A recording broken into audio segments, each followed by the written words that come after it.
I have not seen this at all. I have no idea if she's going to bash him. I'm going to assume that based on the title, that she's going to rip apart why this is dangerous. I'm hoping that's what she's doing, but I haven't seen a minute of this. So Nicole Wallace breaks down Pete Hegseth's meltdown and tantrum at the Pentagon press conference. So we'll see. Administration in the wake of Saturday's airstrikes in Iran. The question is, has Iran's nuclear program been, as Donald Trump asserted Saturday night and has repeated every day since, obliterated? As they keep using that word over and over again. At a press conference this morning, Fox News weekend host turned America's Secretary of Defense, Pete Hegseth, tore into the news media for daring to report on a preliminary assessment from the Defense Intelligence Agency that claims that the bombings may have set Iran's nuclear program back by only a few months at best. We'll spare you a replatforming of all of his aggressive attacks on the media for a second, because real news was made. We did learn some new stuff at this press conference. We just didn't learn it from Pete Hegseth.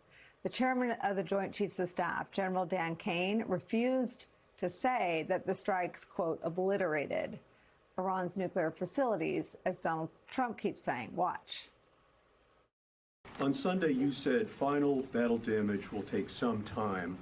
And you also said, I think BDA is still pending, and it would be way too early for me to comment on what may or may not still be there. So that was just over 3 days ago. So what has changed? Would you use the term obliterated as well?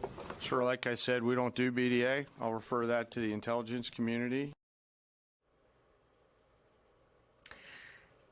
Well, they're not calling for them to be jailed reckless, but they are being called for them. They are calling for them to be fired if they don't agree with their opinion. It is. I mean, they're calling for them to be silenced. That right there is actually the whole issue that's being debated. Were the strikes successful in terms of hitting targets? Yes. But did the strikes deliver the result that the administration says they did? Very legitimate question here. As ranking member of the House Intelligence Committee, Congressman Jim Himes puts it, quote, the only question that matters is whether the Iranian regime has the stuff necessary to build a bomb.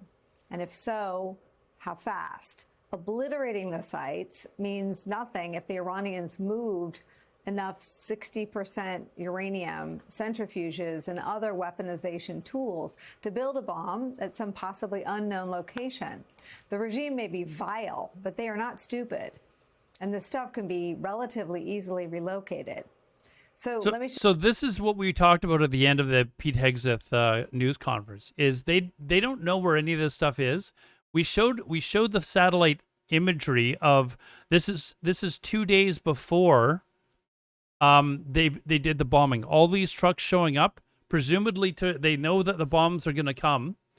They're bringing all these big trucks by to remove whatever they can from the facility, and then they also sealed it up, which you can see from these pictures again taken just the day or two before they got bombed.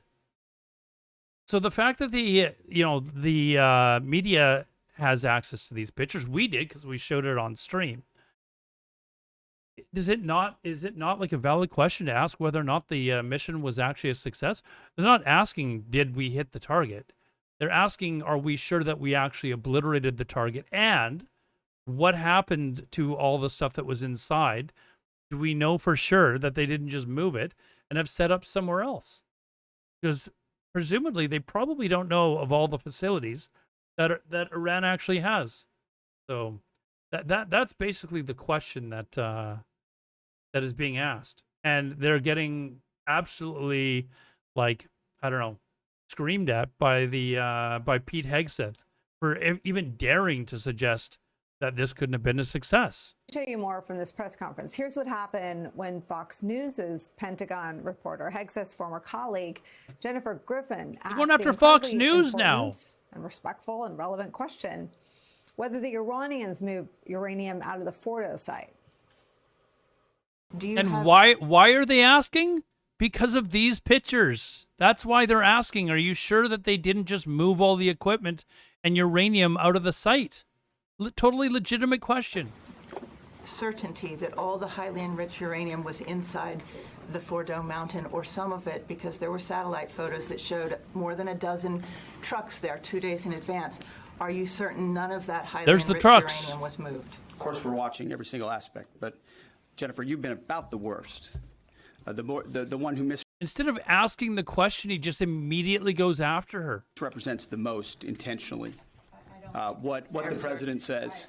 I'm familiar. Report about the ventilation shafts on Saturday night. And in fact, I was the first to describe the B-2 bombers, the refueling. Now, this is what's disgusting, is how she's got to suck up to him to get her to stop bullying her. Like, it is... The entire mission with great accuracy. So I take issue with that. Jennifer, you're the worst. If you missed the first part of that statement, that was America's Secretary of Defense saying to Fox's highly respected, highly credible, highly experienced Pentagon correspondent, quote, Jennifer, you're the worst. And you saw her there take issue with the assessment and go on to defend her reporting, none of which has been disproven. It's just a taste of what happened today at the Pentagon from the Secretary of Defense, whose salary is paid for by all of our taxpayer dollars. Now, a different line of questioning from a different reporter. Hegseth did something different. He said he was, quote, not aware of any intelligence suggesting, quote, things were not where they were supposed to be, end quote. Whatever that means. Buried in what was a mountain of details about the mission from Kane and an onslaught of attacks on the press like the one we just played for you by Pete Hegseth is an alarming question. Why does the Trump administration respond to questions from reporters or lawmakers trying to ascertain the success of the mission in striking Iran's nuclear program by attacking every? No, Ronnie, we're just asking. I think the reporters are just asking them to be honest. Just be honest. They're asking honestly legit questions. Just say we don't have 100% factual evidence that all of this stuff was destroyed. That's it. Then this story goes away too. Really asking those questions, forcing the press and the American. Impeachment. Well, I mean, at least right now, impeachment is definitely not on the line because the House and the Senate are both very, very controlled by the Republicans. Impeachment. There's no way impeachment will happen now. Possibly in the second term if enough people are pissed off, and the House and the Senate flip to Democrat. But right now, no, it's not. It's not on the line at the moment. People and lawmakers with oversight responsibilities to go other places for key facts. New York Times is today reporting that the head of the International Atomic Energy Agency said this, quote, there was no escaping significant physical damage, but that it would be, quote, too much to assert that Iran's nuclear program had been, quote, wiped out after the Israeli and American bombing campaign. The source, Mr. Grossi, noted that not all of Iran's nuclear sites had been struck and said Iranian officials had told him that they would take protective measures for the uranium they had already enriched. Still, he added, the nuclear program has definitely suffered, quote, enormous damage.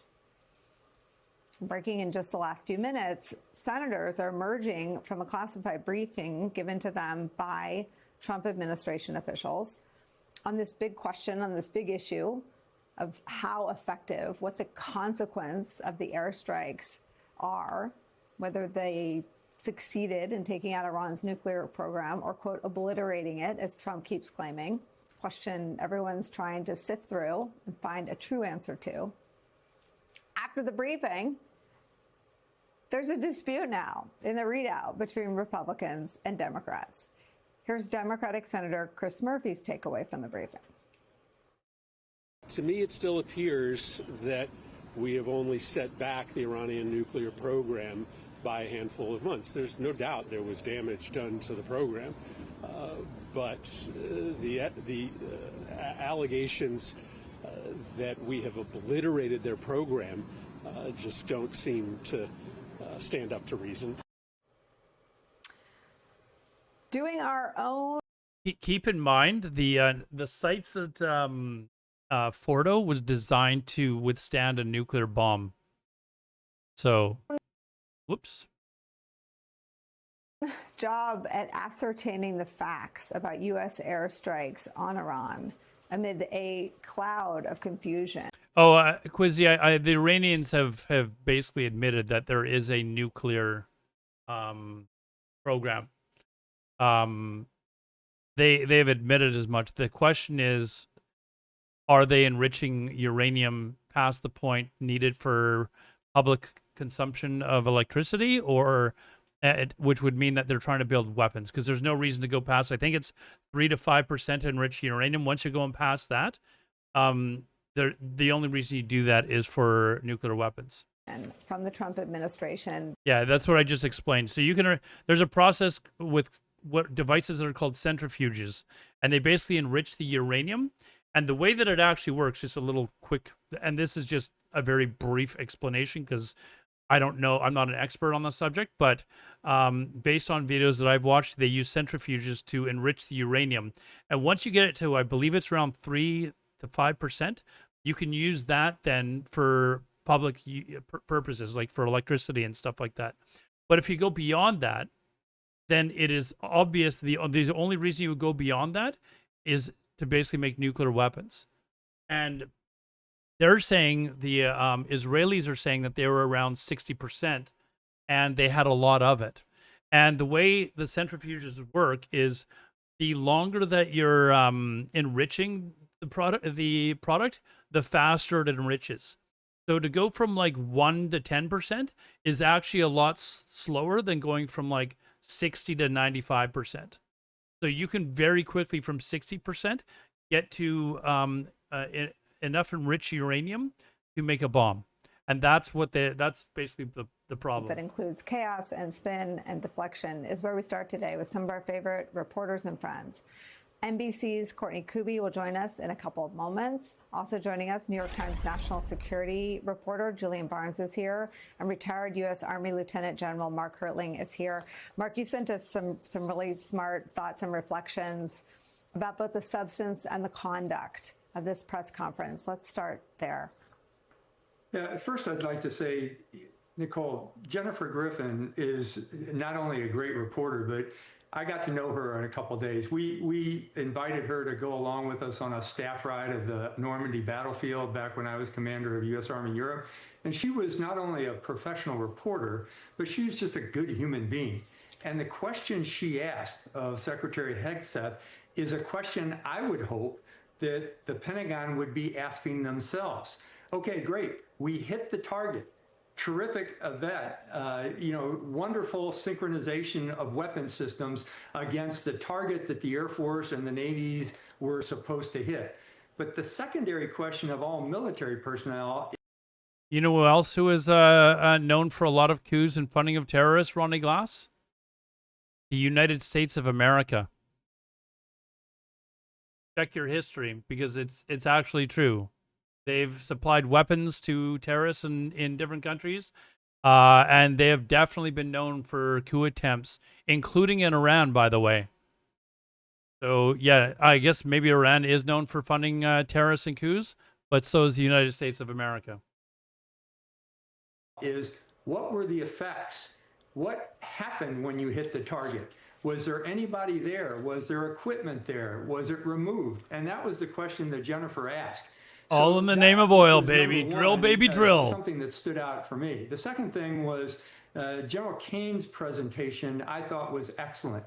He did the thing that most military folks want to do. He pumped up the airmen, the sailors, everyone who was involved in the mission, talked about their professionalism, gave a great detailed account of what they did so the American public can know how well trained and how competent our military forces are in doing what they're asked to do. But he refused to answer the question about BDA because, as he said, I don't do BDA. That belongs to the Defense Intelligence Agency and the other intelligence community. Ask them about it. All I'm asked to do is strike a target that I've been told to strike. It was on the other side of the podium where Secretary Hegseth seemed to have quite a bit of hubris, quite a bit of condescension, quite a bit of insulting of different people, and a great deal of anger on points that really he should be interested in as the Let's be honest, like it was just completely unprofessional as well. Secretary of Defense. It's great from the military standpoint that you hit the I can get if they're not asking legitimate questions, but the fact that they were asking completely legitimate questions and you're just lashing out and attacking them is very unprofessional. target, and you conducted this operation in a very professional way.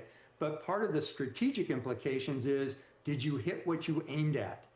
So those are my initial thoughts, and I have many more if you want to talk about them. Anyways, how do you guys feel about that? Definitely, definitely something that everybody should be questioning. Whether you're on the right, the left, the fact There must be a reason why. the fact that the government is attacking the media, anyone that steps up to question them whatsoever, they're just immediately lashing out at is something that you should be concerned about.